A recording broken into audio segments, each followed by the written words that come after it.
कथा मुक्त. अबोलीची कॉलेजला जायची वेळ झाली. तिला जेवढं शक्य होतं तेवढं घरातलं बरचसं काम आवरलं होतं. आई, मी येते ग असं म्हणणार इतक्यात आईची हाक ऐकली. अबोली, मला जरा चहा करून दे. अबोलीला मनातून आईचा खूप राग आला. किती काम केलं तरी आईचं समाधानच होत नाही. सगळं आवरून कॉलेजला जाते हे तिला सहन होत नाही, म्हणून काहीतरी कारण काढून मला त्रास देते. आत्ता उमा मला बोलवायला येईल. तिला रोज माझ्यासाठी थांबावं लागतं. ती माझ्यावरील प्रेमामुळे काहीही तक्रार करत नाही, परंतु आईचं वागणं हे चांगलं आहे का, हे सर्व मनातल्या मनातच चाललं होतं.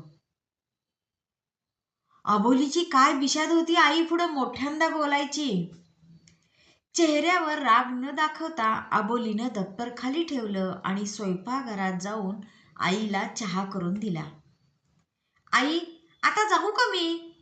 अबोली म्हणाली. ती बाहेर पडणार एवढ्यात उमा दारातच भेटली. अबोलीचा चेहरा पाहून काय समजायचं ते उमाला समजलं होतं. रस्त्याने जाताना अबोली म्हणाली, मला आता खूप त्रास होतोय. आता सहन होत नाही मला. जीवन नकोसं झालं. परंतु वडिलांची आणि माझ्या आईची इच्छा होती मी खूप शिकावं, म्हणून मी शिकत आहे. उमा म्हणाली, हे बघ अबोली, हेही दिवस जातील. नकारार्थी विचार नको करूस. या संकटाचा सामना करायचा आणि तू करतेच आहेस. पण निराश होऊन जर खचलीस तर अभ्यास सुद्धा होणार नाही. अबोली म्हणाली, ते सगळं खरं आहे ग उमा, पण माझ्या वडिलांचा चेहरा देखील मला पाहवत नाही.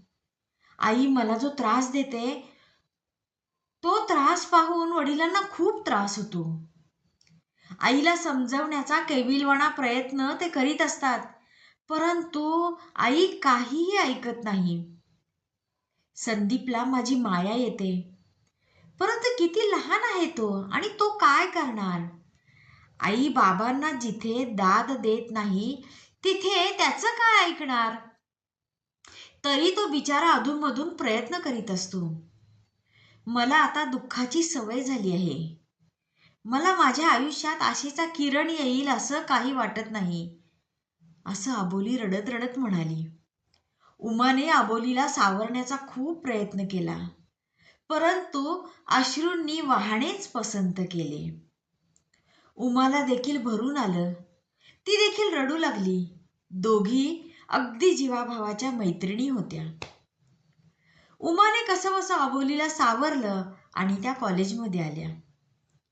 दोघींच्या डोक्यातून मित्रमैत्रिणी पाहिल्यानंतर तो विषय निघून गेला. अबोली देखील लेक्चर सुरू झाल्यामुळे सकाळचा सर्व झालेला प्रकार विसरली.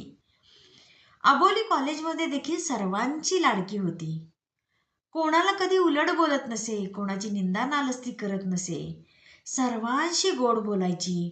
कोणाचं काही चुकलं तर समजावून सांगायची.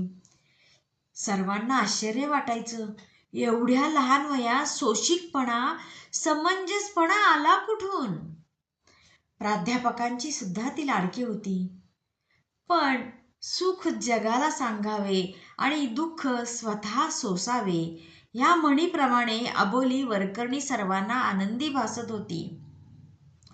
तिने तिचे दुःख आपल्या हृदयाच्या चोर कप्प्यात दडवलं होतं. फक्त उमाला तेवढे माहीत होतं. उमापाशी बोलताना ती आपल्या हृदयाच्या पेटीचं झाकण उघडायची, सर्व सांगायची. दुःखावे कमी झाल्यानंतर परत आपल्या पेटीचं झाकण लावून ती पेटी आपल्या हृदयामध्ये बंदिस्त करायची. असाच नित्यनेमाचा परिपाठ तिला कळायला लागल्यापासून चालूच होता. परंतु उमाही ते ऐकताना कधी कंटाळली नाही. डिसेंबर महिना उजाडला आणि आता गॅदरिंगची तयारी सुरू झाली. अबोली उत्कृष्ट अभिनय करायची. स्पष्ट शब्दोच्चार होते. डायलॉग कसे बोलायचे, कुठं थांबायचं हे तिला सर्व समजत होते. त्यामुळे कॉलेजमध्ये सुद्धा सर पहिल्यांदा तिची निवड करायचे. आता तिचं शेवटचं वर्ष होतं. उमाची सुद्धा खूप इच्छा होती अबोलीने भाग घ्यावा असं तिला वाटत होतं. दरवर्षी ती भाग घेत होती, पण यावर्षी मात्र आईने तिला भयंकर त्रास दिलेला असतो. गॅदरिंगमध्ये भाग घ्यायचा म्हणजे ड्रेस, ज्वेलरी घ्यायला हवी, त्याचं भाडं द्यायचं होतं, प्रॅक्टिससाठी वेगळा वेळ काढायचा होता. हा सर्व विचार करून अबोलीचं डोकं बधीर झालं होतं. यावर कसा मार्ग काढायचा हे सुचत नव्हतं. प्रॅक्टिस सरांनी 5 ते 8 ठेवलेली होती. उमाला तिने सर्व घरची परिस्थिती सांगितली. उमा म्हणाली, हे बघ अबोली, आपण सरांशी बोलूया. तुझा नाटकातला मेन पार्ट आहे. बाबांची तयारी आहे ना? बाबांनी नाही पैसे दिले तर मी देते तुला. तू माझी बहीणच आहेस, नको त्रास करून घेऊ.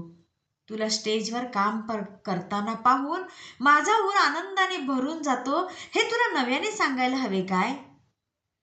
अबोली उमाच्या गळ्यात पडून रडली. उमा, तुझे उपकार कसे फेडू? तू नसतीस तर माझी शाळा सुद्धा झाली नसती, कॉलेज झालं नसतं. मला खूप शिकायची इच्छा आहे, पण तुझ्या उपकाराच्या ओझ्याखाली दबून जाते. परमेश्वराने तुझ्या ऋणातून मुक्त होण्यासाठी कधीतरी मी तुझ्या उपयोगी पडायची संधी द्यावी, पण हे केल्यामुळे तू केलेले कधी कमी होणार नाही. उमा म्हणाली, मैत्रीत असं काही मोजमाप असतं का? ज्याच्याकडे जे आहे ते करायचं. अभ्यासातलं तू मला सांगते ना, तू माझ्या भावाचा अभ्यास घेतेस, आणि काय हवं आहे? उपकाराची भाषा बोलून दुखवू नको मला. कॉलेजमध्ये मधल्या सुट्टीत सरांनी नाटकात भाग घेणाऱ्या विद्यार्थ्यांना आणि विद्यार्थिनींना बोलवले. त्यांच्याशी चर्चा केली. अबोली काहीच बोलेना म्हणून सर विद्यार्थ्यांच्या समोर विचारायला नको म्हणून सर म्हणाले, अबोली, एवढी मीटिंग संपली की 5 मिनिटात मला तुझ्याशी बोलायचंय. उमाने आणि मुलींनी ओळखलं, परंतु अबोलीचा स्वभाव चांगला असल्यामुळे कोणी कॉमेंट करत नव्हते. नाटकातील पात्र निवडली, मुलींना नाटकाचं स्क्रिप्ट दिलं. सर्वजण निघून गेल्यानंतर सर म्हणाले, अबोली, तुझा काय प्रॉब्लेम आहे? तू नाराज दिसतेस. नाटकात भाग घ्यायची तयारी नाही का? घरून विरोध आहे का? का आणखी काही प्रॉब्लेम आहे? तू सांग मला. अबोली खाली मान घालून उभी होती. आपल्या घरचं कसं बाहेर उघड करणार होती ती. उमाने म्हटले, सर, सध्या अबोलीच्या आईची तब्येत बरी नाही, त्यामुळे 5 ते 8 या वेळेस प्रॅक्टिस आहे ना, ते तिला जमणार नाही. आपण दुपारी प्रॅक्टिस घेतली तर चालेल का? सर म्हणाले, हो, काय हरकत आहे. अबोलीसारख्या मुलीला नाकारून आम्ही नाटक करू शकत नाही. तिच्यासाठी सर्वजण तडजोड करू. दुसऱ्या दिवशी सरांनी नाटकातील विद्यार्थी विद्यार्थिनींना वेळ कळवली. सकाळचे कॉलेज संपल्यानंतर म्हणजे 1:30 ते 3 प्रॅक्टिस होणार होती आणि अबोलीला घरी जाऊन सर्व काम करता येणार होते. तिच्यासाठी सर्वांनी हा बदल स्वीकारला. अबोली सर्वांशी किती प्रेमाने वागत होती. लहान वयात परिपक्वपणा तिच्या छळणाऱ्या आईमुळे आला होता. एवढा त्रास सहन केल्यानंतर तिने प्रेमाने बाहेर परिवार जोडला होता, हे अबोलीचं सर्वात मोठं कौतुक होतं. घरी आल्यावर अबोलीनं आईला सांगितले, आई, उद्यापासून नाटकाची प्रॅक्टिस सुरू आहे. दुपारी 1:30 ते 3 पर्यंत आहे. माझ्यासाठी ही वेळ सर्वांनी निवडली आहे. परंतु आईला कसले कौतुक? ती नेहमीप्रमाणेच म्हणाली, आहेच का अजून नाटकाचं खूळ डोक्यात? अगं आई, मला सरांनीच घेतले, मी नाही कसं म्हणणार? अबोलीची आई म्हणाली, मी काय बोलणार? तू बाबांची लाडकी लेक ना, त्यांचाही पाठिंबा तुलाच. माझं ऐकणार आहे थोडंच. अबोली हिरमुसली झाली, परंतु भाग घ्यायला मिळणार याचा देखील आनंद तिला होता. संध्याकाळी वडील आल्यानंतर तिने वडिलांना सांगितलं, बाबा, मला नाटकात घेतलं नेहमीप्रमाणे आणि माझ्यासाठी मुद्दाम दुपारची वेळ प्रॅक्टिससाठी निवडली. बाबांना अतिशय आनंद झाला. म्हणाले, वा वा बोली, छान झालं. नाटक चांगलं बसवा, मी पाहायला येईन म्हणाले. आणि अबोलीच्या आईनं नाराजीनं जोरात मान झटकली. संदीप म्हणजेच अबोलीचा लहान भाऊ शाळेतून आला. संध्याकाळी त्याला अबोलीनं बातमी सांगितली. तो तर आनंदाने नाचायलाच लागला. ताई ताई, किती छान किती छान, मी येणार नाटक बघायला तुझं, असं म्हणत तो तिच्या हाताला धरून उड्या मारू लागला. त्या दोघांच्या प्रेमानं बाबा खुश झाले. आईने नाही ताई, बाबांनी परवानगी दिली होती मनापासून. नाटकाची प्रॅक्टिस सुरू झाली आणि त्यांचा गॅदरिंगचा दिवस उजाडला. अबोलीच्या नाटकाचा क्रमांक 5वा होता. सर्व तयारी झाली होती.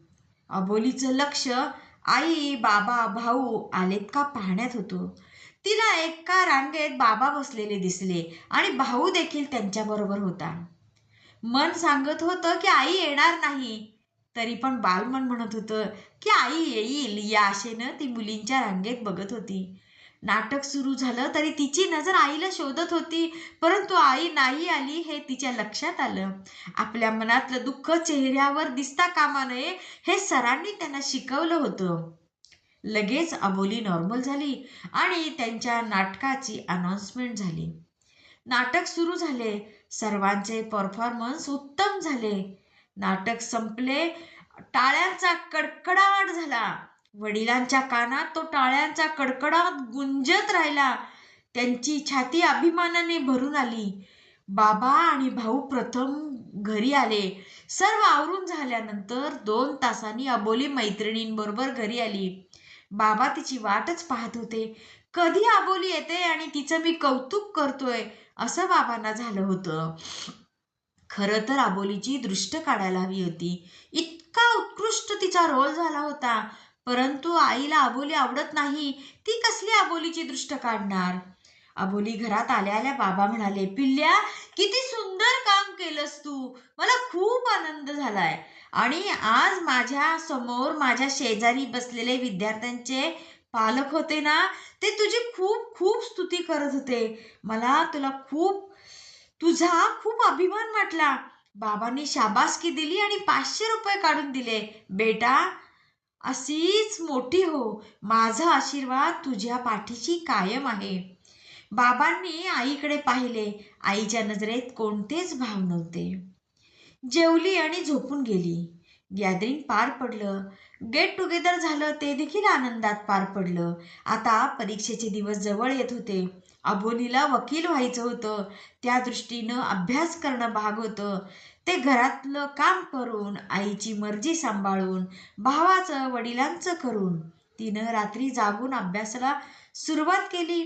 परीक्षा तोंडावर आल्या आणि अबोलीची परीक्षा पार पडली. मग अबोलीला सुट्टीसाठी मामा न्यायला आला. परंतु आईला मामासमोर काहीच बोलता येईना म्हणून परवानगी दिली. बाबा सुद्धा म्हणाले, बेटा, 2 महिने निवांत राहा.